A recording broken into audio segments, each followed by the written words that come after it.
Hello, I'm Jason Hunley, and I'd like to show you where the EFT tapping points are. We start with the side of the hand, and it's midway between the knuckle of the pinky and the wrist joint, so it's right along in here.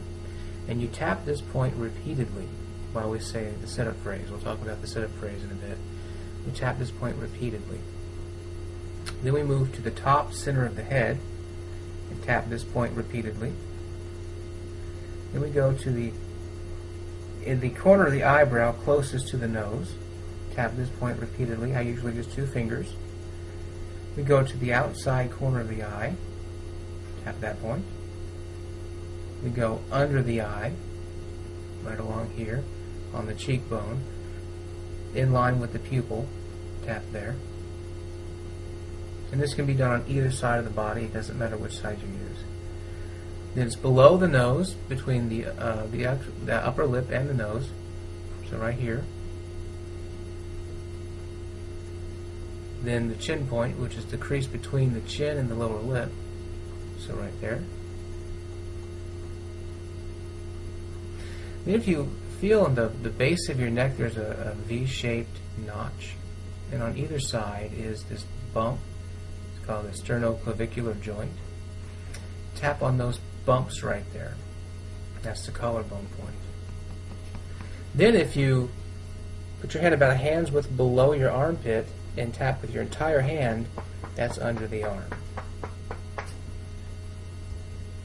Now when we do the setup phrase, we're tapping the side of the hand repeatedly, and we say, even though I have whatever the problem is, even though I have this fear of heights, I deeply and completely love and accept myself.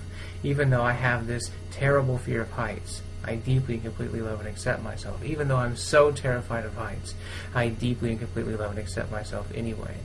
We go to the top of the head, this fear of heights, eyebrow, this fear of heights, side of the eye, this fear of heights, under the eye, this fear of heights. Now you're tapping about 5 to 7 times. More is better, but we want to go no less than 5 taps per point.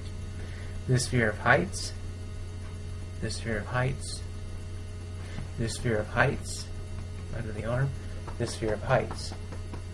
Take a deep breath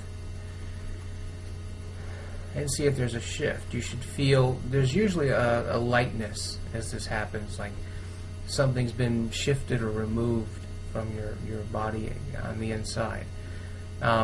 So then you might want to test yourself again and say, if I think about being in a situation where I'm dealing with heights, can I generate the same level of intensity, fear, anxiety that I normally feel? Very often you'll find that it won't get quite as scary. Sometimes it's gone completely. If you notice that it's still there, then you say, even though I have this remaining fear of heights, I deeply and completely love and accept myself. Even though I still have this fear of heights, I deeply and completely love and accept myself anyway.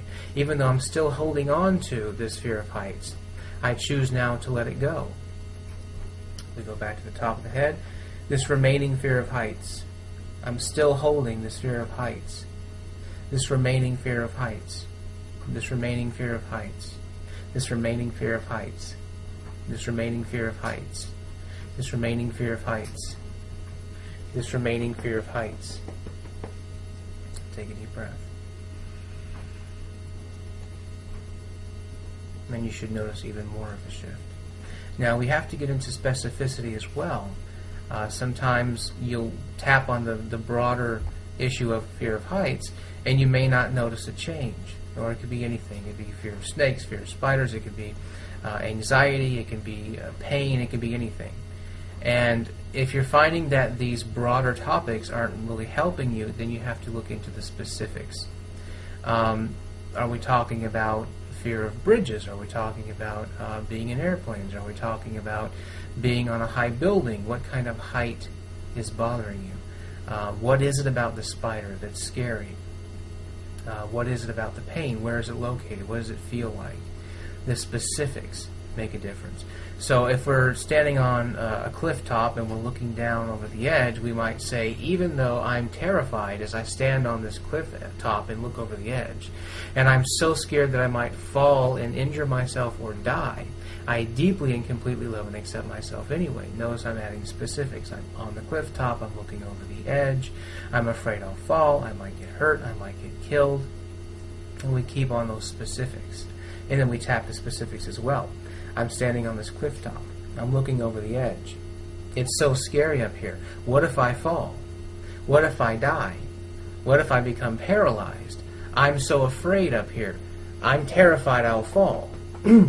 Addressing the specifics. Pain.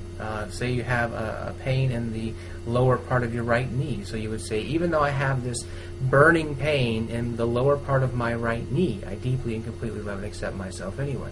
Again, adding the specifics.